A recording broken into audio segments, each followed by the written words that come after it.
Hey hello, আমি রাজ। তো এখন আমি কথা বলবো মেগাস্টার সাকিব খানের রকস্টার সিনেমার প্রথম গান চলে এসেছে। তো এই গানটা কেমন ছিল? তো এই গান নিয়ে যদি কথা বলতে হয় তাহলে এখানে সবার আগে বলতে হবে মেগাস্টার সাকিব খানের পারফরমেন্স নিয়ে।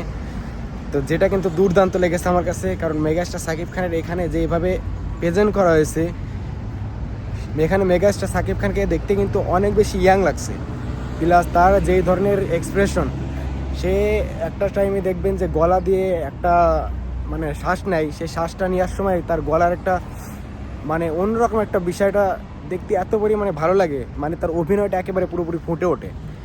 তো এই গানটার ভিতরে, গানটা হয়তো বা মেগাস্টার সাকিব খানের কণ্ঠে শোনা যাচ্ছে না, যেহেতু এটা একটা মিউজিক্যাল ফিল্ম। তো আমরা সবাই ভেবেছিলাম যে গানটা হয়তো বা মেগাস্টার সাকিব খানের কোনো স্টেজের উপরে গাইবে, বাট সেটা কিন্তু হয়নি। এই গানটা একটা জেলখানার ভিতরে কিছু কয়েদি মিলে এই গানটা আর কি গাই। তো গানটা যতটুকু শুনলাম, গানটা আমার কাছে বেশ ভালো লেগেছে। তবে হয়তো বা এই গানটা সবার কাছে ভালো লাগবে না, তো তারপরেও গানটা নিয়ে যদি কথা বলতে হয় তাহলে গানটা বেশ ভালো।